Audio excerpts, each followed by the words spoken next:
mileage lease on Chrysler 200 Limited for $215 a month. Rain washed out roadways and caused flooding in parts of Indiana today. The heavy rainfall overnight and this morning caused the floodwaters to rise quickly. Flash flooding in Susquehanna County, Pennsylvania this morning destroyed homes and left neighborhoods waterlogged. It took emergency crews from several other counties and even New York State to help keep people safe. And this was what morning commuters ran into in Chicago. The rains flooded roads, underpasses, and highways in the suburbs. The city could get more heavy rain this weekend. Let's get a look at how our area is looking for the weekend. Mike? Well, we're not predicting that much rain to fall in our area. In fact, a lot less rain is forecast to fall than we had just 24 hours ago, where we had communities in our area, especially those folks over in Greenville, that were seeing similar conditions yesterday. But that was not the story today. We did have a few pop-up showers and even a little persistent one that was stretched across Columbiana County just a couple hours ago, but those have all since left. All of northeastern Ohio and western Pennsylvania is dry this hour, and that is good news, especially for those folks who have really seen a lot of rain already over the past day or so.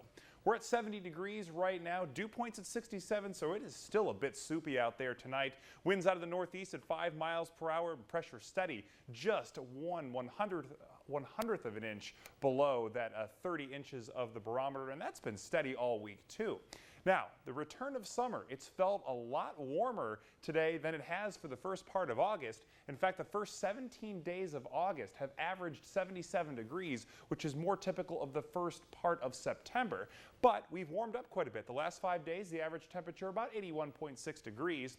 We did have that cool high on August 14th, only 67, but 85 degrees today. This has been officially the warmest day of the month of August so far, and we are already in the second half of the month.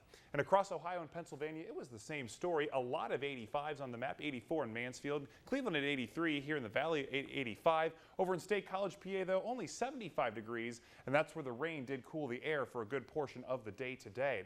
But we are not feeling the heat that is really persistent across the desert and the central portions of the country. Dallas at 100 degrees today, San Antonio at 101, and St. Louis at 95. And it's still warm in those spots right now, even in the 11 o'clock hour. Dallas at 90, San Antonio at 89. A bit cooler up in Billings, Montana, 61, and Denver also at 61 degrees today, or right now. And still some heat advisories across portions of Missouri and southern Illinois. That's because they're expecting another day tomorrow of very warm air. We do have some showers and even some thunderstorms, a severe thunderstorm watch for parts of the plains right now.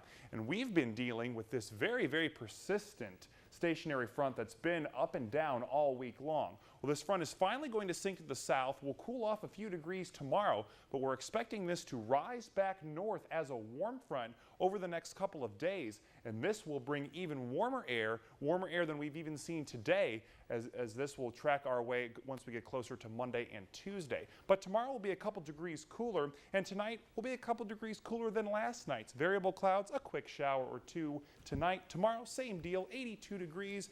I think our chances of showers is less than today, but will be partly cloudy through most of the day tomorrow.